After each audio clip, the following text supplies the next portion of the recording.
Hi, welcome to my YouTube channel टेक्जीन। पिछली video में हम लोगों ने एरेज के बारे में पढ़ा था। एरेज क्या होते हैं और एरेज को क्यों यूज़ करना चाहिए। एरेज हमारे पास एक सिंगल वेरिएबल होता है जिसमें हम मल्टीपल एलिमेंट्स को स्टोर करवा सकते हैं।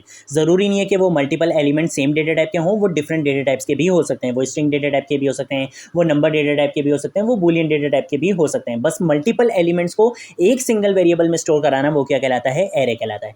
एरे बनाने के हमारे पास दो तरीके होते हैं। एक हम स्क्वायर ब्रैकेट बनाकर यूज़ कर सकते हैं और एक हम इस तरीके से पैरेंथेसिस में हम एरे के एलिमेंट्स को डिफाइन कर सकते हैं। एक एलिमेंट को दूसरे एलिमेंट से सेपरेट करने के लिए हम बीच में क्या यूज़ करते हैं, कॉमा यूज़ करते हैं। फिर मैंने आपको इंडेक्सिंग का टॉपिक बताया था कि एरे की इंडेक्सिंग कहाँ से स्टार्ट होती है, जीरो से स्टार्ट होती है। मतलब जो पहला एलिमेंट होगा वो जीरो इंडेक्स पर आया हुआ है, दूसरा एलिमेंट होगा वो फर्स्ट इंडेक्स पर है, जो तीसरा एलिमेंट होगा वो सेकंड इंडेक्स पर है। इस तरीके से इंडेक्सिंग होती है। ये सारी चीज़ें आज भी हम कवर करेंगे, इन सारी चीज़ों को रिवाइज करेंगे, ठीक है। फिर उसके बाद मैंने आप लोगों को ये लूप्स का भी बताया था कि हम लूप्स लगाकर एरे के सारे एलिमेंट्स को वन बाय वन जो है वो एक्सेस कर सकते हैं, ठीक है। तो ये सारी चीज़ हम लोगों ने पिछली वीडियो में कवर कर ली थी। अगर कोई चीज़ नहीं समझ आई है तो आप लोग नीचे कमेंट सेक्शन में पूछ सकते हो, लेकिन यही सारी चीज़ें आज दोबारा भी रिपीट होने वाली हैं, क्योंकि आज जो हम पढ़ने वाले हैं वो बहुत इंपॉर्टेंट टॉपिक है और वो है एरे ऑपरेशंस। और इस वीडियो को देखने के बाद आपके एरे से रिलेटेड सारे कॉन्सेप्ट क्लियर हो जाएंगे और इवन आपकी एरे की जो स्किल्स हैं वो और ज़्यादा ग्रो हो जाएंगी। आप लोग बहुत ज़बरदस्त प्रोग्राम्स बना सकोगे एरे के ऑपरेशंस को यूज़ करते हुए। इस वीडियो में मैं आपको बहुत ज़बरदस्त ऑपरेशंस बताने वाला हूँ। तो देखो मैंने क्या किया हुआ, मैंने एक HTML की फाइल बनाई हुई है एरे ऑपरेशंस डॉट HTML के नाम से। JS फोल्डर के अंदर एक जावास्क्रिप्ट की फाइल बनाई है एरे ऑपरेशंस डॉट JS के नाम से और उसको यहाँ लिंक करवा दिया और एक H1 का टैग लगा दिया। सिंपल, और कुछ भी नहीं किया है। HTML में मैं यहाँ पर आपको आउटपुट भी दिखा देता हूँ। देखो मेरे पास यहाँ पर हेडिंग आ रही है और मेरे पास यहाँ पर टाइटल भी आ रहा है, ठीक है। सिंपल ये काम है। अब मैं आ जाता हूँ यहाँ पर अपनी JS की फाइल में और यहाँ आने के बाद सबसे पहले मेरा काम ये है कि मैं एक बना लूँ, क्या मैं जो है वो एक अपना एरे बना लूँ। तो मैं यहाँ पर यूज़ करूँगा लेट का कीवर्ड और मैंने अब एरे का नाम देना है और एरे में बनाऊँगा क्रिकेट टीम्स पर। तो मैं नाम दे देता हूँ एरे को टीम्स का नाम, ठीक है। उसके बाद मैंने स्क्वायर ब्रैकेट लगाई, यहाँ पर मैंने अपना पहला एलिमेंट देना है। तो मैं दे देता हूँ यहाँ पर पहली टीम का नाम पाकिस्तान। उसके बाद मैं दूसरी टीम का नाम दे देता हूँ इंडिया। उसके बाद मैं तीसरी टीम का नाम दे देता हूँ यहाँ पर बांग्ला देश। और उसके बाद मैं यहाँ पर चौथी टीम का अपना नाम दे देता हूँ न्यूजीलैंड दे देता हूँ यार, चलो न्यूजीलैंड, ठीक है। और उसके बाद मैं यहाँ पर लगा लेता हूँ सेमीकोलन। उसके बाद मैं क्या करूँगा, यहाँ पर सिंपल कंसोल डॉट लॉग करूँगा। कंसोल डॉट लॉग करने के बाद मैंने अपने पूरे एरे को एक साथ एक्सेस करना है, तो मैं क्या करूँगा, टीम्स लिख दूंगा यहाँ पर। तो पूरा एरे मेरे पास उठकर आ जाएगा। कंट्रोल ऐसे सेव करेंगे और यहाँ पर चलकर दिखाएंगे तो यहाँ पर देखो मुझे पूरा एरे एक साथ मिल चुका है, ठीक है। अगर मैं इस पर क्लिक करूँ तो ये देखो यहाँ पर आपके सारे कॉन्सेप्ट क्लियर हो जाएंगे इंडेक्सिंग से रिलेटेड। देखो ये बता रहे जीरो से इंडेक्स शुरू हो रहा है। जीरो पर पाकिस्तान आया हुआ है, 1 पर इंडिया आया हुआ है, 2 पर जो है वो बांग्लादेश आया हुआ है और 3 पर क्या आया हुआ है, न्यूजीलैंड। और ये यहाँ पर लेंथ भी बता रहा है कि आपके जो है वो, आप मैंने आपको पिछली वीडियो में भी एक चीज़ बताई थी कि लेंथ हमेशा 1 से स्टार्ट होती है और इंडेक्सिंग हमेशा 0 से स्टार्ट होती है। ये स्ट्रिंग वाली वीडियो में भी मैंने बताया था। तो देखो यहाँ पर भी क्या है, इंडेक्सिंग आपकी 0 से स्टार्ट हो रही है और लेंथ हमेशा 4 से। तो देखो 1 2 3 4 मतलब 4 एलिमेंट्स हैं। तो यहाँ से आपको इंडेक्सिंग का कॉन्सेप्ट क्लियर हो गया कि जो पहला एलिमेंट होता है वो 0 पर स्टोर हो जाता है, जो दूसरा एलिमेंट होता है वो 1 पर आ जाता है, जो तीसरा होता है वो 2 पर। इस तरीके से इंडेक्सिंग चलती रहती है, ठीक है। तो अच्छा, अब हम आते हैं आगे। अगर मैं ये चाहता हूं कि मैं अपने एरे के एलिमेंट्स को सॉर्ट कर दूं, सॉर्ट का मतलब ये कि अगर वो न्यूमेरिक फॉर्म में तो मैं उनको न्यूमेरिक फॉर्म में असेंडिंग वाइज लिख दूं, ठीक है। असेंडिंग वाइज का मतलब 1 2 3 4 इस तरीके से लिख दूं। और अगर वो ये हमारी स्ट्रिंग फॉर्म में तो मैं उनको करेक्टर वाइज जो है वो सॉर्ट कर दूं। करेक्टर वाइज सॉर्ट का मतलब ABCD इस तरीके से। अभी क्या हो रहा है, अभी ये सॉर्ट नहीं है। P बाद में आता है, I पहले आता है। तो देखो P पहले लिखा हुआ है, I बाद में लिखा हुआ है। B पहले आता है, B देखो तीसरे नंबर पे लिखा हुआ है। तो मैं इनको सॉर्ट करना चाहता हूँ। तो उसके लिए मेरे पास एक चीज़ होती है, क्या मैं यहाँ पर एरे के नाम के बाद लिखूँ डॉट, डॉट के बाद अगर मैं लिख दूँ सॉर्ट, सॉर्ट के बाद अगर मैं यहाँ पर पैरेंथेसिस लगाऊं और कंट्रोल ऐसे सेव कर लूं। अब ये पैरेंथेसिस क्या, देखो एक टॉपिक हम आगे पढ़ने वाले हैं वो होता है फंक्शन। फंक्शन का मतलब ये होता है कि एक नाम है, अभी सिर्फ इतना समझ लो, एक नाम है, उसके आगे अगर मैंने ये 2 पैरेंथेसिस लगा ली, ठीक है। एक नाम के आगे अगर मैंने ये 2 पैरेंथेसिस लगा ली, उसका मतलब होता है कि वो एक फंक्शन है। अब आने वाली वीडियोस में हम डिटेल में पढ़ेंगे, अभी सिर्फ इतना समझ लो। ये फंक्शन क्या करेगा, ये इस एलिमेंट्स को क्या कर देगा, सॉर्ट कर देगा। ये देखेगा भाई पहले B आता है, A तो चलो A नाम का तो अभी कोई एलिमेंट है ही नहीं मेरे पास। B आता है तो सबसे पहले मैं B को लिखूंगा। फिर उसके बाद और कौन सा आता है, I आता है, तो I को मैं सेकंड नंबर पे लिखूंगा। फिर N आता है, N को थर्ड पे, और P एंड में आता है तो P को एंड में। तो देखो अब क्या होगा, बांग्लादेश, इंडिया, न्यूजीलैंड और पाकिस्तान, इस तरीके से ऑर्डर आ जाएगा मेरे एरे का। तो देखो यहाँ पे क्या आ गया, बांग्लादेश, इंडिया, न्यूजीलैंड और पाकिस्तान। पाकिस्तान। तो इस तरीके से हम क्या कर सकते हैं, हम अपने एरे में भले जितने भी एलिमेंट्स हों मैं उनको एक लाइन में जो है वो क्या कर सकता हूँ, सॉर्ट कर सकता हूँ फ़ौरन से। तो ये हमारे पास क्या होता है तरीका एरे को सॉर्ट करने का। मैं इसको कर देता हूँ यहाँ पे डुप्लीकेट और इसको कर देता हूँ कमेंट, क्योंकि मैंने आपको सोर्स कोड भी देना है। अब एक और चीज़, अगर मैं चाहता हूँ मेरे पास जो है वो सिर्फ और सिर्फ ये पता चल जाए कि मेरे एरे की लेंथ कितनी है, मतलब एरे में कितने एलिमेंट्स हैं, तो जैसे हमने स्ट्रिंग में पढ़ा था वही चीज़ हम यहाँ पे देखेंगे। हम यहाँ लिखेंगे डॉट, डॉट के बाद मैं लिखूंगा लेंथ, सिर्फ यहाँ पर कंट्रोल ऐसे सेव कर लूंगा। अब क्या होगा, लेंथ कितनी है 4 है, तो मेरे पास सिंपल क्या लिखा हुआ आ जाएगा, यहाँ पे देखो 4 लिखा हुआ आ गया। तो इस तरीके से हम क्या कर सकते हैं, हम अपने एरे की लेंथ को मालूम कर सकते हैं। अब एक और चीज़, ये बहुत ज़बरदस्त चीज़ होने वाली है, बहुत ज़बरदस्त चीज़ होने वाली है। मैं यहाँ पर आता हूँ और मैं ये चाहता हूँ कि भाई मेरे एरे में 4 टीमें हैं ना, इंग्लैंड नहीं है यार, चलो इंग्लैंड को भी ऐड कर लेते हैं, ठीक है। अब मैं कोई एलिमेंट ऐड करना चाहता हूँ अपने एरे में, तो उसके लिए मेरे पास क्या तरीका होगा कि मैं अपने एरे का नाम लिखूंगा, मैंने एरे का नाम लिखा, उसके बाद मैं डॉट लिखूंगा और पुश का फंक्शन यूज़ करूंगा, और इसके अंदर मैं बता दूंगा कि मैं पुश तो करवाना चाहता हूँ, मतलब मैं अपने एरे के अंदर एक एलिमेंट ऐड करवाना चाहता हूँ, लेकिन वो एरे है किस नाम का, मैं बोल दूंगा कि भाई उसको इंग्लैंड का नाम है उसका, उसको क्या कर दो, ऐड कर दो। कंट्रोल एस से सेव नहीं, पहले यहाँ पर प्रिंट भी करवाना पड़ेगा, कंसोल डॉट लॉग करेंगे और कंसोल डॉट लॉग के बाद मैं क्या करूँगा, यहाँ पर टीम्स को जो है वो प्रिंट करवा के दिखाऊंगा। तो कंट्रोल एस से सेव करूँगा और अब आपको चल के दिखाऊंगा। तो अब मेरे एरे की लेंथ हो गई होगी 5, तो देखो यहाँ पे 5 हो गई, और इंग्लैंड कहाँ ऐड हुआ है, एंड में। अब ये चीज़ हमेशा याद रखना, जब भी आप पुश का फंक्शन यूज़ करोगे तब हमेशा जो एलिमेंट होगा वो कहाँ ऐड होगा, एंड में ऐड होता है एरे के। ये चीज़ याद रखना, जब भी पुश का फंक्शन यूज़ करते हो, कोई चीज़ ऐड करवाते हो एलिमेंट में, तो वो क्या होता है, वो एलिमेंट आपका हमेशा एरे के एंड में ऐड होता है।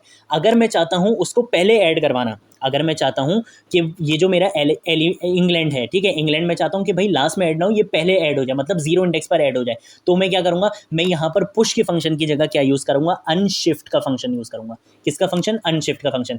ये क्या करेगा, ये सबसे पहले इंग्लैंड को ऐड कर देगा। तो देखो कंट्रोल ऐसे सेव करें, यहाँ जाके दिखाऊंगा, तो देखो अब सबसे पहले कौन आ रहा है, इंग्लैंड। अगर मैं यहाँ पर आपको क्लिक करके दिखाऊँ तो देखो 0 इंडेक्स पर कौन आ रहा है, इंग्लैंड आ रहा है, ठीक है। तो इस तरीके से आप क्या कर सकते हो, अगर आपने अपना कोई भी एरे का एलिमेंट एंड में ऐड करवा रहे हैं तो आप पुश का फंक्शन यूज़ करो, और अगर आपने अपने एरे का कोई भी एलिमेंट शुरू में ऐड करवाना है तो आप क्या यूज़ करो, अनशिफ्ट का फंक्शन यूज़ करो। अब आ जाती है बारी, अब ये तो बात कर रही है हमने ऐड करवाने की। अगर मैंने कोई चीज़ निकलवानी है, मैं चाहता हूँ कि भाई पाकिस्तान, इंडिया, बांग्लादेश, इसमें से क्या करो, न्यूजीलैंड को हटा दो यार, ठीक है, मैं ये चाहता हूँ, तो मैं कौन सा फंक्शन यूज़ करूँगा, मैं यहाँ पर आऊँगा और मैं यहाँ पर आकर सिंपल लिखूँगा टीम्स डॉट पॉप। पॉप का सिर्फ फंक्शन यूज़ करने, इसके अंदर कोई वैल्यू नहीं देनी, क्यों, क्योंकि ये बाय डिफॉल्ट क्या करता है, ये एंड वाली वैल्यू को ही निकाल देता है। तो अब देखना, अब मेरे एरे की लेंथ हो जाएगी 3, क्यों, क्योंकि अब मेरे एरे में कितने एलिमेंट्स हैं, 1 2 3, ये आखिरी वैल्यू को क्या कर देगा, न्यूजीलैंड को ही निकाल देगा। तो देखो यहाँ पर आए तो देखो इसने एरे के एलिमेंट भी बता दिए 3। देखो अगर मैं इस पर क्लिक भी करके दिखाऊं तो देखो मेरे पास सिर्फ 3 आ रहे हैं, पाकिस्तान, इंडिया और बांग्लादेश, और लेंथ भी ये बता रहा है कि भाई 3 एलिमेंट बचे हैं अब आपके पास। तो इस तरीके से आप क्या कर सकते हो, आप अपने एरे के आखिरी वाले एलिमेंट को निकाल सकते हो। अब एक और चीज़, अगर मैं चाहता हूँ कि भाई आखिरी वाले एलिमेंट को नहीं, मैं चाहता हूँ पहले वाले एलिमेंट को, मैं चाहता हूँ कि भाई यहाँ से पाकिस्तान जो है वो हट जाए, ठीक है, पाकिस्तान की टीम जो है वो यहाँ से हट जाए, तो मैं क्या करूँगा, मैं पॉप का फंक्शन यूज़ नहीं करूँगा, मैं यहाँ पर यूज़ करूँगा शिफ्ट का फंक्शन। और शिफ्ट का फंक्शन बाय डिफॉल्ट क्या काम करता है, ये जो पहली वैल्यू होगी एरे के एलिमेंट की, ये उसको निकाल देगा। कंट्रोल ऐसे सेव करेंगे तो अब हमारे पास आ जाएगा इंडिया, बांग्लादेश और न्यूजीलैंड। देखो अगर मैं यहाँ पे क्लिक भी करके दिखाऊँ तो देखो इंडिया 0 इंडेक्स पर आ गया, बांग्लादेश 1 इंडेक्स पर आ गया और 2nd इंडेक्स पर न्यूजीलैंड आ गया, ठीक है। तो अगर आपने अपने एरे की पहली वैल्यू को निकालना है तो आप शिफ्ट जो है वो यूज़ कर सकते हो, और अगर आपने अपने एरे की आखिरी वैल्यू को निकालना है तो आप क्या यूज़ कर सकते हो, पॉप का फंक्शन यूज़ कर सकते हो। अब आप बात करोगे पहले और आखिरी वाले एलिमेंट को तो निकालने की बात हो गई, लेकिन अगर हमने बीच में से कोई निकालना है तो क्या करेंगे, तो हमारे पास एक चीज़ आती है कि हम यहाँ पे यूज़ करें एरे का नाम डॉट स्प्लाइस का फंक्शन यूज़ करें। स्प्लाइस का फंक्शन आपसे 2 चीज़ें पूछता है, वो बोलता है कि कौन से इंडेक्स से मुझे वैल्यूज़ निकालनी है। पहली चीज़ तो ये बता दो, मैंने बोला कि 1 इंडेक्स से जो है वो वैल्यूज़ निकाल दो, ठीक है, 1 नहीं चलो 2 कर देना है, 2 इंडेक्स से जो है वो वैल्यूज़ निकालो, कॉमा लगाना है, और कितनी वैल्यूज़ निकालनी है, कितनी वैल्यूज़ निकालनी है अब ये बता दो। अब मैंने बोला 2 इंडेक्स है, तो देखो 0 इंडेक्स पर ये, 1 इंडेक्स पर ये, 2 इंडेक्स पर, तो देखो पक्का ये तो हटेगा ही हटेगा। अब मैंने बोला कि इसको भी हटाना है, अगर मैं यहाँ पर दे दूंगा 1 तो इसका मतलब हो जाएगा कि 2 इंडेक्स से वैल्यू हटाना शुरू करो और एक एलिमेंट हटा दो। ये जो दूसरा पैरामीटर है, ये जो दूसरी वैल्यू, ये बता दिए कि कितने एलिमेंट हटाने हैं, और ये जो पहली वैल्यू जो मैंने दी है ये बताते हैं कि कौन से इंडेक्स से हटानी है। मैंने बोला कि दूसरे इंडेक्स से एक एलिमेंट को हटा दो, तो अब क्या होगा, पाकिस्तान, इंडिया और न्यूजीलैंड आ जाएगा। दूसरे इंडेक्स से इसने एक एलिमेंट हटा दिया, मतलब बांग्लादेश हट गया। कंट्रोल ऐसे सेव करूंगा, अब आपको दिखाऊंगा तो देखो अब बांग्लादेश नहीं दिखेगा, तो देखो पाकिस्तान, इंडिया और न्यूजीलैंड यहाँ पर भी दिखा दिया, तो देखो पाकिस्तान, इंडिया और न्यूजीलैंड। अब एक और चीज़, अगर मैं चाहता हूं कि दूसरे इंडेक्स से निकालना शुरू करो, ठीक है, दूसरे इंडेक्स से निकालना शुरू करो और दो वैल्यूज निकाल दो, मतलब बांग्लादेश को भी निकाल दो और न्यूजीलैंड को भी निकाल दो, तो मैं यहां पर क्या दूंगा, मैं यहां पर कर दूंगा 2 कि दूसरे इंडेक्स से निकालना शुरू करो और कितने एलिमेंट्स को निकालो, 2 एलिमेंट्स को निकाल दो। मैं यहां से इसको कर देता हूं कमेंट और यहां से मैं इसको क्या कर देता हूं सेमीकोलन, कंट्रोल ऐसे सेव करूंगा। अब मेरे पास सिर्फ आएगा पाकिस्तान और इंडिया, और देखो मेरे एलिमेंट्स कितने बचे, 2 बचे, क्योंकि मैंने दूसरे इंडेक्स से 2 एलिमेंट्स को क्या कर दिया, निकाल दिया है। तो ये हमारे पास क्या फंक्शन होता है, ये हमारे पास फंक्शन होता है स्प्लाइस का। स्प्लाइस का फंक्शन हमसे सिर्फ 2 चीजें पूछता है, एक इंडेक्स बता दो कि कहां से निकालना शुरू करना है और कितने एलिमेंट्स निकालने हैं, ठीक है, तो ये भी हमने पढ़ लिया। अब बारी आती है हमारे पास कि अगर मैंने अपने एरे को एम्प्टी करना है, खाली करना है, तो खाली करने के हमारे पास 2 तरीके हैं। एक तो सिंपल तरीका क्या है कि आप अपने एरे का नाम लिखो, असाइनमेंट ऑपरेटर लगाओ, एक सेकेंड मैं इसको यहाँ से नेक्स्ट लाइन में कर देता हूँ, यहाँ आ जाता हूँ, असाइनमेंट ऑपरेटर लगाकर ये क्या लगा दो, सिर्फ एम्प्टी स्क्वायर ब्रैकेट्स लगा दो। इसका मतलब है आपने एरे क्या कर दिया, खाली कर दिया। कंट्रोल ऐसे सेव करूंगा, चल कर दिखाऊंगा, तो देखो अब मेरे पास क्या आ रहा है, एम्प्टी एरे मिल रहा है। देखो लेंथ बता रहा है ये 0, ठीक है। एक और तरीका भी है, और ये देखो यहीं से ही पता चल गया, यहाँ क्या आ रहा था, लेंथ 0 आ रहा था। एक और तरीका क्या है मेरे पास, वो ऐसे ही है। अगर मैं यहाँ पर अपनी एरे का नाम लिखूँ, उसके बाद लिखूँ डॉट लेंथ लिखूँ, LENGTH लिखना है। लेंथ लिखने के बाद मैं असाइनमेंट ऑपरेटर लगाकर बोल दूँ 0, क्या हमारे एरे की लेंथ क्या कर दो, 0 कर दो, तब भी क्या होगा, यही चीज़ आएगी। तो देखो अभी भी क्या है, हमारा एरे जो है वो एम्प्टी हो चुका है, लेंथ ये बता रहे 0। तो इस तरीके से ये 2 तरीके होते हैं, आप अपने एरे को एम्प्टी कर सकते हो। अब उसके बाद एक बहुत ज़बरदस्त चीज़, और अब एक चीज़ आप नोट करोगे, देखो पहले मैं ये बता देता हूँ क्या है। अगर मैं चाहता हूँ कि भाई इंडिया कौन से इंडेक्स पर है, मुझे ये बता दो, तो ये चीज़ आपको याद आ रही होगी। ये चीज़ हमने स्ट्रिंग वाले में भी पढ़ी थी, और वो क्या था कि अगर मैं जैसे एक वेरिएबल बनाऊँ और मैं वेरिएबल बना लूँ इंडेक्स के नाम से, ठीक है, और इसमें मैं बोल दूँ कि भाई टीम्स, ये जो मेरा एरे है इसमें इंडेक्स ऑफ फंक्शन हमने तब भी यूज़ करा था जब हम क्या पढ़ रहे थे, हम जो है वो स्ट्रिंग पढ़ रहे थे। इंडेक्स ऑफ किसका इंडेक्स चाहिए मुझे, इंडिया का। तो अब मैंने बोला कि भाई इंडिया कौन से इंडेक्स पर है, मुझे वो बता दो, ठीक है। मैं इसको एक काम ये करता हूँ कि मैं इसको यहाँ से करता हूँ कमेंट, बल्कि कमेंट नहीं, पहले डुप्लीकेट करता हूँ और फिर मैं इसको यहाँ से कर देता हूँ कमेंट, और यहाँ पर अगर मैं आपको इंडेक्स को क्या करके दिखाऊँ, प्रिंट करवा के दिखाऊँ, तो अब मेरे पास क्या प्रिंट होगा, 0 1। तो मेरे पास अब क्या प्रिंट होगा, 1 प्रिंट होगा। क्यों, क्योंकि इंडेक्स, इंडिया का इंडेक्स क्या है, 1 है। तो देखो यहाँ पर मुझे क्या मिल गया, 1 मिल गया। तो इंडेक्स ऑफ से आप क्या कर सकते हो, आप जो है वो अपना जो है वो किसी भी एलिमेंट का इंडेक्स मालूम कर सकते हो, ठीक है। ये चीज़ आप कर सकते हो। अब आप एक चीज़ सोच रहे होगे कि यार ये स्ट्रिंग वाली कुछ चीज़ें यहाँ पर रिपीट क्यों हो रही हैं। ये इस वजह से हो रही हैं कि स्ट्रिंग हमारे पास करेक्टर ऑफ एरे होता है। क्या होता है, स्ट्रिंग हमारे पास करेक्टर ऑफ एरे होता है। इस वजह से जो चीज़ें हमने स्ट्रिंग में पढ़ी थी वो कुछ ना कुछ हमें यहाँ पर भी मिल रही है, क्योंकि स्ट्रिंग क्या होता है, करेक्टर ऑफ एरे होता है हमारे पास, ठीक है। तो ये चीज़ होती है, ये चीज़ अक्सर इंटरव्यूज क्वेश्चन में पूछ ली जाती है, तो इस वजह से मैंने बता दिया कि स्ट्रिंग क्या होता है, करेक्टर ऑफ एरे होता है जावास्क्रिप्ट में। इसी वजह से स्ट्रिंग की कुछ प्रॉपर्टीज हम यहाँ पर भी यूज़ कर रहे होते हैं, ठीक है। अब मैं इसको यहाँ से कॉमेंट कर देता हूँ यार, और इसको अनकॉमेंट करके मैं इसको ले आता हूँ यहाँ से, बल्कि इसको भी यहाँ पे कॉमेंट कर देते हैं और इसको भी कॉमेंट कर देते हैं। अब आते हैं एक बड़ी ज़बरदस्त चीज़ पर।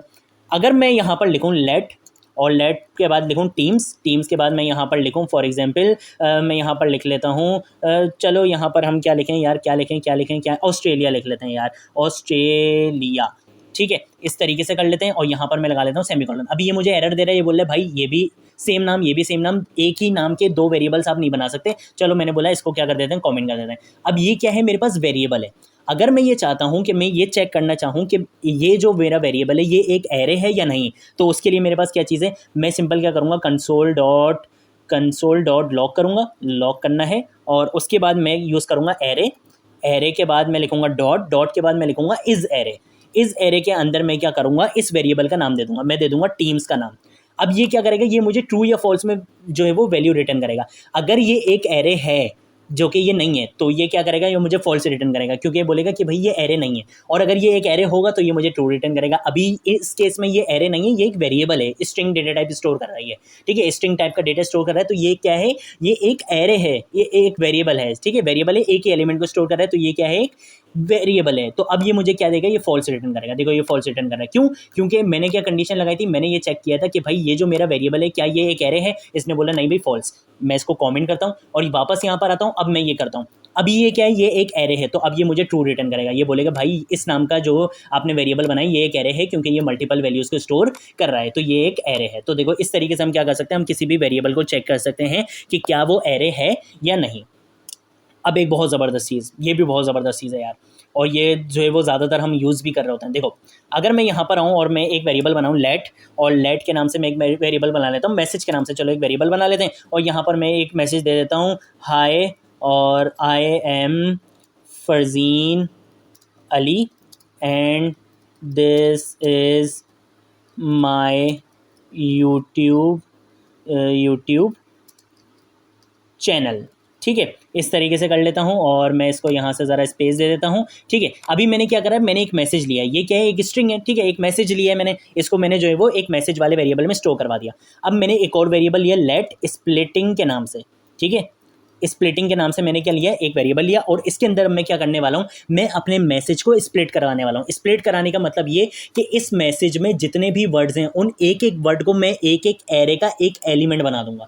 मतलब हाई एक एलिमेंट हो जाएगा, आई एम एक एलिमेंट हो जाएगा, फरजीन एक एलिमेंट हो जाएगा, अली एक एलिमेंट हो जाएगा, एंड एक एलिमेंट हो जाएगा। इन सबको मैं एक एरे में स्टोर करवा दूंगा। कैसे, एक लाइन का काम है सिर्फ। मैं क्या करूंगा, मैसेज लिखूंगा सबसे पहले, तो मैसेज वाला मेरा वेरिएबल, उसके बाद मैं लगाऊंगा डॉट, डॉट के बाद मैं लगाऊंगा स्प्लिट।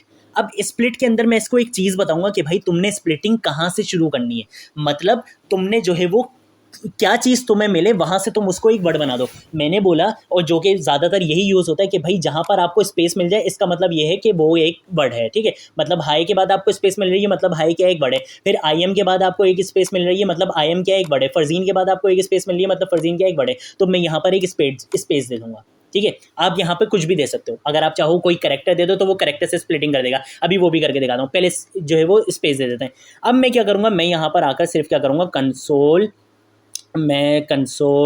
डॉट लॉग करूँगा और कंसोल डॉट लॉग के अंदर मैं स्प्लिटिंग को क्या करूँगा, प्रिंट करवा के दिखा दूंगा। तो अब ये एक एरे बना देगा, और एरे कैसे बनाएगा, हर इसके एलिमेंट को यहाँ पर जो है वो स्टोर करा के दिखा देगा। कंट्रोल एस से सेव करूँगा और ज़रा चलकर दिखाता हूँ। तो अब देखो, अब आपको समझ में आएगा। देखो 10 एलिमेंट्स हैं, एक एलिमेंट है हाई, एक है आई एम, एक है Farzeen Ali, and this is my YouTube channel. देखो इसने हर जो है वो वर्ड को क्या कर दिया, एक एलिमेंट बना दिया और एक एरे में स्टोर करवा दिया। अगर मैं यहाँ पर भी आपको दिखाऊँ तो देखो यहाँ पर भी आपको इंडेक्सिंग दी जाएगी, 0 से 9 तक इंडेक्स है, और 0 से 9 तक 10 जो है वो नंबर्स होते हैं। तो ये हमारे पास लेंथ क्या बता रहे हैं, 10 के, इसमें क्या है 10 एलिमेंट्स हैं।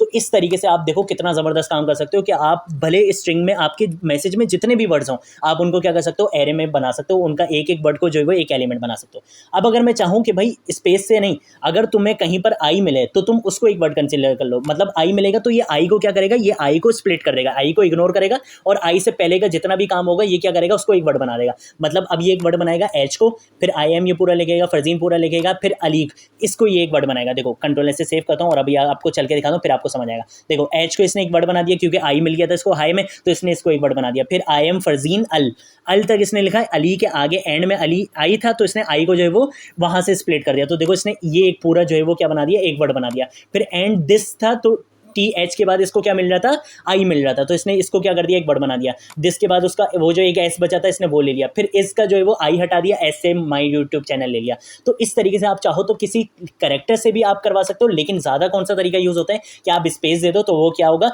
कि जितने भी आपके मैसेज के अंदर जितने भी वर्ड्स यूज़ हो रहे होंगे वो उसके एक एक वर्ड को एक एक एलिमेंट बना देगा और एक एरे में स्टोर करवा देगा। तो देखो ये कितना ज़बरदस्त ऑपरेशन है।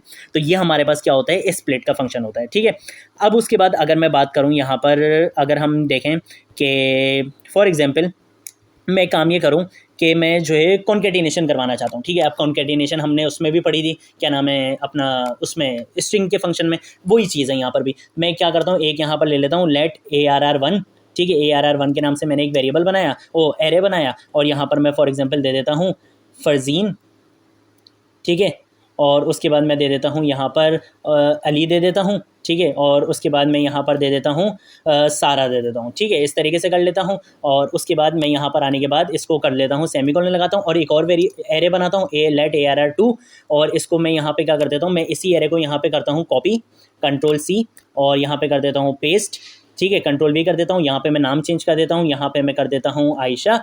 ठीक है, और इसके बाद मैं यहाँ पे कर देता हूँ एहसन, और यहाँ पे मैं कर देता हूँ फॉर एग्जांपल मैं यहाँ कर देता हूँ हुज़ैफ़ा। ठीक है, ये मैंने क्या कर दिया भाई, दो एरे बना लिया अलग अलग। ठीक है, अब मैंने करना है कॉन्केटिनेशन, तो मैं यहाँ पर करता हूँ लेट, और मैं यहाँ पर एक बना लेता हूँ न्यू एरे के नाम से एक वेरिएबल बना लेता हूँ। ठीक है, इसके अंदर मैं करने वाला हूँ कॉन्केटिनेशन। कॉन्केटिनेशन का मतलब ये होता है कि आपने दो चीज़ों को मिलाना है। अब दो चीज़ों में से पहले किस चीज़ को रखना है, बाद में किस चीज़ को रखना है, ये आपकी मर्जी है। मैं चाहता हूँ कि भाई ARR1 के जो एलिमेंट्स हैं वो पहले आएँ और ARR2 के एलिमेंट्स बाद में आएँ। तो पहले मैं लिखूँगा ARR1 के बाद मैं लिखाऊंगा डॉट, डॉट के बाद मैं लिखूँगा कॉन्केट, कॉनकैट के अंदर मैं बताऊंगा कि दूसरा एरे मेरा कौन सा है। मैंने बोला कि ARR2 के एलिमेंट्स को क्या कर दो, इसमें मिला दो, और उसके बाद क्या करो, कंसोल डॉट लॉग, और कंसोल डॉट लॉग के अंदर किसको प्रिंट करवा दो, न्यू एरे को प्रिंट करवा दो। तो मैं यहाँ पर दे दूंगा न्यू एरे, और यहाँ पर मैं सेमीकोलन लगाऊंगा, कंट्रोल ऐसे सेव करूंगा और चल के दिखाऊंगा। तो अब मेरे पास क्या हो गया, 6 एलिमेंट्स आ गए, फरजीन, अली, सारा और आयशा, एहसन, हुजैफा। देखो पहले क्या हुआ, पहले ये ARR1 के एलिमेंट्स आ गए और फिर ARR2 के आ गए। इसी चीज़ को मैं ऐसे भी कर सकता हूँ, मैं आपको करके दिखा देता हूँ ताकि आप लोगों के जहन में ये चीज़ आ जाए कि ज़रूरी नहीं है कि हम पहले ही एरे को जो है वो पहले लिखें, दूसरे को भी पहले लिख सकते हैं। मैं यहाँ पे कर देता हूँ ARR2 और यहाँ पे कर देता हूँ ARR1। तो अब ARR2 के एलिमेंट्स पहले आ जाएंगे और ARR1 के एलिमेंट्स बाद में आएंगे। तो देखो अब एहसन, आयशा और हुजैफा पहले आ गया, आयशा, एहसन, हुजैफा पहले आ गया और फरजीन, अली, सारा यहाँ पर बाद में आ गया। ठीक है, तो इसने क्या करा, एक एरे में जो है वो कॉनकैट करके हमें दिखा दिया है। ठीक है, तो इस तरीके से भी आप क्या कर सकते हो, ये काम कर सकते हो। अब एक और चीज़, ये भी बहुत ज़बरदस्त चीज़ है भाई। अब एक और चीज़ क्या करते हैं हम एक काम ये करते हैं, मल्टी डायमेंशनल एरे को समझते हैं। किसको, मल्टी डायमेंशनल एरे को। मल्टी डायमेंशनल एरे का मतलब ये है कि अभी तो हम बात कर रहे थे सिर्फ एक एरे की, अगर एरे के अंदर भी एरे हो तो क्या होगा। अब देखो मैं आया यहाँ पर और मैंने यहाँ पर बोल दिया लेट बुक्स के नाम से, चलो बुक्स के नाम से बना लेते हैं, हम बुक्स के नाम से बना लेते हैं एक जो है वो एरे, और इस एरे के अंदर मैं लगाऊंगा इक्वल टू और ये लगा लूँगा स्क्वायर ब्रैकेट। अब एक चीज़ है जो बेस्ट प्रैक्टिस है, और बेस्ट प्रैक्टिस वो इस वजह से कि आपको कोड ज़रा समझ में आता है, वरना थोड़ा सा ना कॉम्प्लिकेटेड हो जाएगा अगर मैं एक ही लाइन में चीज़ें लिख दूंगा। तो मैं यहाँ पर एंटर प्रेस कर दूंगा और यहाँ पर अब मैं अपने एरे को बनाना शुरू करूँगा। अब मैं बोल रहा हूँ मैंने यहाँ पर क्या देना है, मैंने अपना फर्स्ट एलिमेंट देना है। मैं बोल रहा हूँ जो मेरा फर्स्ट एलिमेंट में वो भी आप अंदर एक क्या है, एक एरे है। तो मैंने यहाँ पर भी क्या दे दिया, एक जो है वो एरे बना दिया, स्क्वायर ब्रैकेट लगा दी, और यहाँ पर मैं दे देता हूँ फॉर एग्जाम्पल मैथ्स, और मैथ्स के बाद मैं यहाँ पर दे देता हूँ अलजेब्रा।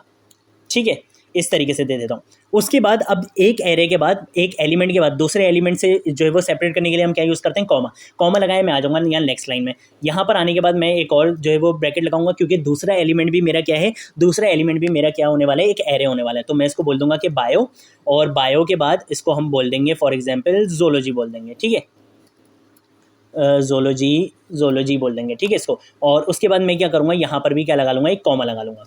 उसके बाद अब मैं जो बोलने वाला हूँ कि तीसरा एलिमेंट वो भी मेरा क्या है, एक एरे है। तो अब मैं क्या, अभी ये मैं पूरा आपको अच्छे से समझाऊंगा दोबारा। ठीक है, मैं क्या बोल रहा हूँ कि भाई बायो और जोलॉजी, और उसके बाद हम एक काम ये कर लेते हैं कि हम यहाँ पर एक ले लेते हैं प्रोग्रामिंग, चलो सी ले लेते हैं।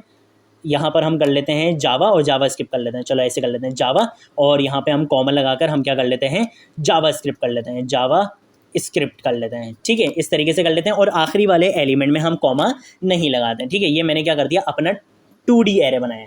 2D एरे कैसे बनाया कि भाई देखो 2D एरे नहीं, मल्टी डायमेंशनल एरे बनाया कि एरे के अंदर आपको और एरे दिख रहे हैं। देखो एक तो एरे ये है, इसके अंदर एक और एरे है, एक और एरे है, और एक और एरे है। अब मैं क्या करता हूँ, अब अगर मैं यहाँ पर आऊँ और मैं यहाँ पर अगर एक वेरिएबल बनाऊँ, फॉर एग्जाम्पल मैं जो है बोलूँ कि सबसे पहले तो एक काम ये करो कि कंसोल डॉट लॉग कराओ। कंसोल डॉट लॉग किसको कराओ, ये जो बुक्स वाला वेरिएबल है इसको ज़रा प्रिंट करवा के दिखाओ। अभी देखना, अब आपको अच्छे से समझ आ जाएगा कि ये हुआ क्या। कंट्रोल ऐसे सेव करूँगा, यहाँ चल के दिखाऊंगा। तो अब ये मेरे पास आ गया, ये मुझे बोल रहा है कि भाई आपके एरे में कितने एलिमेंट्स हैं, 3 एलिमेंट्स हैं। लेकिन उन 3 एलिमेंट्स में भी ये बता रहा है कि एक एरे है उसके अंदर 2 एलिमेंट्स हैं, एक और एरे है उसके अंदर भी 2 एलिमेंट्स हैं, और एक और एरे है उसके अंदर भी 2 एलिमेंट्स हैं। यहीं से ही आपको कॉन्सेप्ट समझ आ गया। इसने बोला कि भाई आपने जिस एरे को प्रिंट करवाया है उस एरे के जो पहला एलिमेंट है उसमें भी एक एरे है, और उसमें क्या है, 2 एलिमेंट्स हैं। उस एरे में 2 एलिमेंट्स हैं। फिर जो आपका दूसरा एलिमेंट है वो भी एक एरे है, उसमें भी 2 एलिमेंट्स हैं। फिर जो आपका तीसरा एलिमेंट है वो भी एक एरे है, उसमें भी 2 एलिमेंट्स हैं। अगर मैं यहाँ पर क्लिक करूँ तो अब आपको यहाँ पर क्या आ जाएगा, यहाँ पर आपको इंडेक्सिंग भी दिख जाएगी कि 0 इंडेक्स पर आपको ये वाला एरे मिल रहा है, इसमें भी क्या है, 2 एलिमेंट्स हैं। 1 इंडेक्स पर आपको ये वाला एरे मिल रहा है, इसमें भी 2 एलिमेंट्स हैं, और इस इंडेक्स पर आपको ये वाला एरे मिल रहा है, इसमें भी 2 एलिमेंट्स हैं। तो इस तरीके से आप क्या कर सकते हो, आप एरे के अंदर एरे बना सकते हो। अब एक और चीज़, बहुत इंपॉर्टेंट चीज़, मैं आता हूँ यहाँ पर, और यहाँ आने के बाद मैं जो है वो एक वेरिएबल बना लेता हूँ, लेट ARR के नाम से मैं एक वेरिएबल बनाता हूँ, और यहाँ पर मैं क्या करूँगा, बुक्स लिखूँगा। बुक्स लिखने के बाद अब मैं बोलूँगा कि फॉर एग्जांपल अगर मैंने बायोजोलॉजी को क्या करना है, एक्सेस करना है। बायो और जोलॉजी को क्या करना है, एक्सेस करना है। ये समझ लो कि बायो को एक्सेस करना है। चलो सबसे पहले ये समझ लो कि मुझे बायो को एक्सेस करना है। मैं क्या करूँगा, मैं यहाँ पर लगाऊंगा 2 ये वाली स्क्वायर ब्रैकेट्स। अब इन 2 स्क्वायर ब्रैकेट्स के अंदर मैं दूंगा इसका इंडेक्स। अब इंडेक्स कैसे पता चलेगा, सबसे पहले तो आप ये वाले एरे पर आओ। ये वाले एरे में इसका जो है वो इंडेक्स क्या है, 0 इंडेक्स है, इसका 1 इंडेक्स है, इसका 2 इंडेक्स है, ऐसा ही है। तो इसका क्या है, 1 इंडेक्स, हमें बायो चाहिए। तो मैंने बोला कि पहले तो आप चले जाओ पहले वाले एरे का 1 इंडेक्स। अब ये यहाँ पर आ गया। अब ये बोल रहा है कि भाई ये भी एक एरे है, आपको इस एरे में जो है वो 2 वैल्यूज़ हैं, आपको कौन सी चाहिए। अब इस एरे में भी इंडेक्सिंग हुई हुई है, तो ये 0 इंडेक्स पर है, ये 1 इंडेक्स पर है। मैंने बोला कि भाई 0 इंडेक्स की मुझे वैल्यू चाहिए, तो मैंने यहाँ पे दे दिया क्या, 0। अब अगर मैं यहाँ पर आपको ARR प्रिंट करके दिखाऊँ, ARR अगर मैं आपको यहाँ प्रिंट करके दिखाऊं, तो अब मुझे क्या मिलेगा, मुझे यहाँ पर मिलेगा बायो। तो देख रहे हो यहाँ पर मुझे बायो मिल रहा है। तो इस तरीके से मैं क्या कर सकता हूँ, मैं एक्सेस कर सकता हूँ। मैं एक काम ये करता हूँ कि मैं यहाँ पर आप लोगों के लिए कमेंट में मैं जो है वो मैं यहाँ पर मल्टी लाइन कमेंट बनाता हूँ एक, और मल्टी लाइन कमेंट में मैं आपको यहाँ पर इंडेक्सिंग करके दिखा देता हूँ। ठीक है, जैसे सबसे पहले क्या होगा, सबसे पहले ये होगा, मैं इसी एरे को यहाँ से ज़रा कॉपी कर लेता हूँ। मैं यहाँ से इसको ज़रा यहाँ से कॉपी करता हूँ, Ctrl+C, और यहाँ पर लाकर मैं क्या कर दूंगा, इसको पेस्ट कर दूंगा, Ctrl+V। ठीक है, और इसको यहाँ से मैं इसको टैब दे देता हूँ। अब देखो ये इसका इंडेक्स वैल्यू क्या है, इसकी इंडेक्स वैल्यू 0, इसकी इंडेक्स वैल्यू है 1, इसकी इंडेक्स वैल्यू है 2, ऐसा ही है। अब यहाँ पर आ जाओ, यहाँ पर आ जाओ, और यहाँ पर आ जाओ। मैथ्स की इंडेक्स वैल्यू क्या है, 0, और अलजेब्रा की इंडेक्सिंग वैल्यू क्या है, 1। ठीक है, अलजेब्रा की इंडेक्सिंग वैल्यू क्या है, 1। इसी लाइन को मैं क्या करूँगा, यहाँ पे कॉपी करूँगा, Ctrl+C, और यहाँ पर लाकर मैं इसको थोड़ा सा इधर कर लेते हैं, यहाँ पर लाके मैं इसको भी पेस्ट कर दूंगा, और यहाँ पर लाकर मैं इसको भी पेस्ट कर दूंगा। मैं ज़रा इसको कर देता हूँ। अब आपको अच्छे से समझ आ गया होगा कि ये क्या हुआ है। एक एरे है, ठीक है, पहले एलिमेंट में 0 एलिमेंट पर आपको ये वाला एरे मिल रहा है, और अगर आपने मैथ्स को एक्सेस करना है तो आप क्या इंडेक्स दोगे, 0 0 दोगे, तो आपको क्या मिल जाएगा, मैथ्स मिल जाएगा। अगर आपने अलजेब्रा को एक्सेस करना है तो आप 0 1 दोगे। 0 का मतलब पहले एलिमेंट पे भी जो एरे है उसकी पहली वैल्यू, मतलब 1 इंडेक्स पे जो वैल्यू है मुझे वो चाहिए। तो आप ऐसे कर सकते हो। तो इस तरीके से देखो, ये मैंने यहाँ पे कमेंट कर दिया। अब आप इसको चलाकर देख सकते हो। आप यहाँ पर मल्टीपल जो भी आप वैल्यू जो है वो एक्सेस करना चाहो आप एक्सेस कर सकते हो। अगर आप चाह रहे हो कि भाई मैंने जो है वो जावा को एक्सेस करना है, मैं आपको जावा को एक्सेस करके, जावा नहीं, चलो जावा स्क्रिप्ट को एक्सेस करना है, मैं आपको वो एक्सेस करके दिखाता हूँ। अब जावा स्क्रिप्ट को एक्सेस करना है, मैंने बोला कि भाई पहले 0 एलिमेंट पे नहीं है, 0 इंडेक्स पर जो एलिमेंट है उसमें नहीं चाहिए जावा स्क्रिप्ट, जो 1 इंडेक्स पर एलिमेंट है उस पर भी जावा स्क्रिप्ट नहीं है, जो 2 इंडेक्स पर है एलिमेंट उस पर जावा स्क्रिप्ट है। तो मैंने क्या बोला कि यहाँ पर क्या आ जाए, 2 इंडेक्स पर चले जाओ। लेकिन जैसे ये 2 इंडेक्स पर जाएगा ये बोलेगा यहाँ पर भी एक एरे है, तो अब यहाँ पर मैं कहाँ जाऊँ, इसमें कौन सा जो वो इंडेक्स पर जाऊँ। तो मैंने बोला कि भाई 0 इंडेक्स पर तो जावा है, जावा नहीं चाहिए मुझे, चाहिए जावा स्क्रिप्ट है 1 इंडेक्स पर, तो मैं यहाँ दूंगा 1। तो देखो अब मैंने क्या करा, 2 और 1 दे दिया। देखो जावा स्क्रिप्ट के क्या बन रहे, 2 और 1, देख रहे हो 2 और 1 बन रहे हैं। Ctrl+S से सेव करूंगा, अब आपको चल के दिखाऊंगा, तो अब मेरे पास क्या आ जाएगा, जावा स्क्रिप्ट आ जाएगा। तो इस तरीके से आप क्या कर सकते हो, आप अपने किसी भी एरे के एलिमेंट को एक्सेस कर सकते हो। और ज़रूरी नहीं है कि आप यहाँ पे 2x2 बनाओ, मतलब यहाँ अंदर 2 वैल्यूज़ रखो, आप चाहो तो यहाँ पर कॉमा लगाकर 10 वैल्यूज़ भी लगा सकते हो। और इंडेक्सिंग भी आपकी ऐसी चलती रहेगी कि इसकी इंडेक्सिंग रहेगी 0 1 2 और एलिमेंट होंगे, तो यहाँ पर आप कॉमा लगाओ। फॉर एग्जाम्पल मैं आपको एक और चलो करके दिखा देता हूँ, हो सकता है कन्फ्यूजन रह गई हो। मैं यहाँ पर कर देता हूँ C, और यहाँ पर मैं कर देता हूँ C++। ठीक है, अब ये क्या है, ये 0 इंडेक्स पर है, ये 1 इंडेक्स पर है, ये 2 पर है, और ये 3 पर है। मैंने एक्सेस करना है C++ को, तो पहले मैं जाऊंगा 3 इंडेक्स पर। ठीक है, मैं किस पर जाऊंगा, 3 इंडेक्स पर। मैं इसको कमेंट करता हूं, मैं जाऊंगा, पहले चले जाओ 3 इंडेक्स पर। अब ये 3 इंडेक्स पर गया, इसने बोला यहाँ पर भी एरे है, कौन सा एलिमेंट एक्सेस करना है। मैंने बोला 3 इंडेक्स पर जो एरे है उसका जो फर्स्ट एलिमेंट है, मतलब फर्स्ट इंडेक्स पर जो एलिमेंट है, ये तो 0 इंडेक्स पर है, ये तो C तो 0 इंडेक्स पर है, C++ है 1 इंडेक्स पर, तो 1 इंडेक्स पर जो है वो मुझे बता दो। तो ये मुझे अब क्या दे देगा, C++ दे देगा। Ctrl+S से सेव करूंगा, अब चल के दिखाऊंगा, तो देखो इसने C++ दे दिया। तो अब आप लोगों को ये चीज़ बहुत अच्छे से समझ आ गई होगी। ठीक है, अब हम चलते हैं आगे, और अब हम पढ़ने वाले हैं अपना लास्ट टॉपिक, और वो क्या होने वाला है, वो बहुत ज़बरदस्त होने वाला है। ये चीज़ हमने पहले भी देख ली थी, और आज आप सोच रहे होगे कि यार मैं जो है वो हमेशा एक काम ये करता था कि मैं यहाँ से पुरानी फाइल को क्लोज कर दिया करता था, आज मैंने नहीं करी।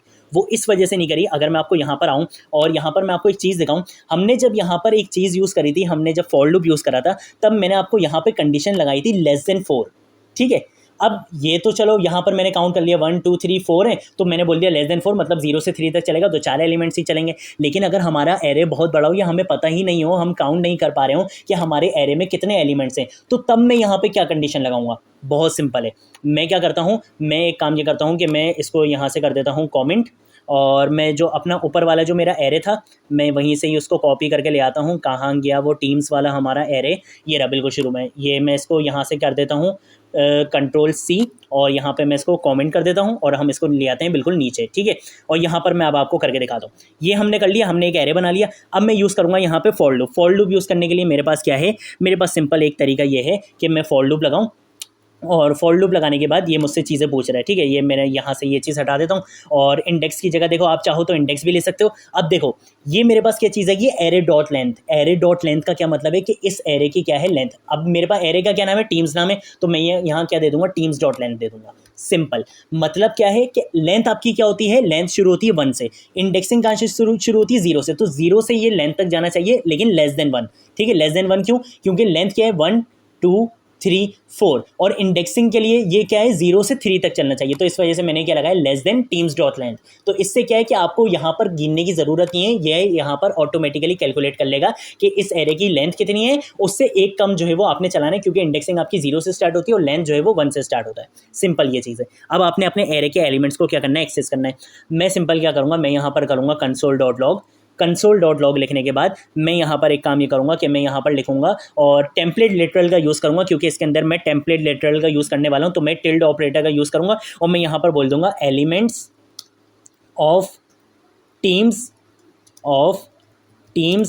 एरे आर कर लेंगे, और इस तरीके से मैं यहाँ पर ये लगा लूँगा। और अब मैंने टेम्पलेट लिटरल का यूज़ करना है, तो मैं लगाऊंगा डॉलर। डॉलर के बाद मैं लगाऊंगा कर्ली ब्रैकेट। कर्ली ब्रैकेट के अंदर मैं कौन सी वैल्यू, इंडेक्स पास करवाते हैं, इंडेक्स ये वाली वैल्यू, तो कंट्रोल सी करूंगा और इसको यहाँ पर लाके क्या कर दूंगा, पेस्ट कर दूंगा। अभी ये मैं समझाता हूँ ये हुआ क्या है। कंट्रोल ऐसे सेव कर दूंगा और अब आपको चल के दिखाऊंगा। तो अब देखो क्या होगा, ये मुझे बोल रहा है एलिमेंट ऑफ टीम एरे 0 1 2 3, 0 1 2 3 क्या आ रहा है, ये हमारे एलिमेंट्स आ रहे हैं। अब मैं क्या बताना चाहता हूँ, मैं बताना चाहता हूँ कि एरे के मुझे एलिमेंट्स भी मिले, ठीक है। तो मैं यहाँ पर बोल दूंगा, मैं यहाँ पर बोल देता हूँ, मैं हाँ चलो इस तरीके से कर लेते हैं, ऑफ लिख लेते हैं, और यहाँ पर मैं दोबारा टेम्पलेट लिटरल का यूज़ करूँगा डॉलर। डॉलर के बाद मैं ये लगाऊंगा और यहाँ पर मैं दे दूंगा टीम्स, ठीक है। टीम्स के बाद मैं लगाऊंगा ये स्क्वायर ब्रैकेट, और इसके अंदर मैं इंडेक्स को पास करवाऊंगा, तो मैं बोल दूंगा इंडेक्स मेरा। सिंपल ये काम करना है और कुछ भी नहीं। कंट्रोल एस से सेव करेंगे और अब ज़रा चलकर देखते हैं तो अब क्या काम हुआ है। मैं यहाँ पर आ जाता हूँ, यहाँ पर आगे दिखाता हूँ। तो देखो elements of teams array r 0 of 1। 0 index पर कौन सी है, पाकिस्तान है। 1 इंडेक्स पर इंडिया है। 2 इंडेक्स पर बांग्लादेश है। 3 इंडेक्स पर न्यूजीलैंड है। तो यहाँ पर मैंने क्या किया है, मैंने सबसे पहले एक एरे बनाया, एरे में मैंने एलिमेंट्स बता दिए। एलिमेंट्स के बाद मैंने फॉर लूप लगाया, एक मैंने वेरिएबल लिया जिसको मैं एज अ इंडेक्स यूज़ करता हूँ। मैंने उसका नाम क्या रख दिया, इंडेक्स रख दिया, उसको 0 से इनिशियलाइज करा दिया। क्यों, क्योंकि इंडेक्सिंग भी 0 से स्टार्ट होती है। उसको मैंने कहाँ तक चलाना है, टीम्स डॉट लेंथ, लेंथ जो है उससे एक पहले तक। क्यों, क्योंकि लेंथ 1 से स्टार्ट होती है और इंडेक्स 0 से, तो इसलिए अगर लेंथ जो है वो 4 है तो मुझे इंडेक्स कहाँ तक मिलेगा, 3 तक मिलेगा, 0 1 2 3। तो इस वजह से मैंने यहाँ लगाया less than teams dot length. अब मुझे क्या है, मुझे कैलकुलेट करने की जरूरत नहीं है, ये यहाँ पर खुद कैलकुलेट हो जाएगा। और मैंने इंडेक्स में प्लस प्लस करवा दिया। यहाँ पर मैं क्या करवा रहा हूँ, सिर्फ इंडेक्स की वैल्यू प्रिंट करवा रहा हूँ। पहले इंडेक्स की वैल्यू 0 थी, फिर जो है वो इंडेक्स की वैल्यू इंक्रीमेंट होगी, यहाँ पर भी वही चीज़ चलती रहेगी। 0 इंडेक्स पर कौन है, पाकिस्तान है, फिर एक वैल्यू बढ़ेगी, फिर इंडिया, फिर बांग्लादेश, फिर न्यूजीलैंड। तो इस तरीके से आप क्या कर सकते हो, आप अपने एरे के ऑपरेशंस को परफॉर्म कर सकते हो। आज की वीडियो के लिए इतना ही। कोई चीज़ नहीं समझ आई हो तो आप लोग नीचे कॉमेंट सेक्शन में पूछ सकते हो। मेरे हैंड रिटन नोट्स मैं प्रोवाइड कर चुका हूँ, उसको डाउनलोड कर सकते हो। उसमें भी ये सारी चीज़ें, सारी बातें अच्छे से लिखी हुई हैं, आप लोग उसको फॉलो कर सकते हो। सारी चीज़ें, अगर कोई चीज़ नहीं समझ आए तो नीचे कॉमेंट सेक्शन में पूछ लेना, सोशल मीडिया अकाउंट्स पर पूछ लेना, मैं ज़रूर रिस्पॉन्ड करूँगा।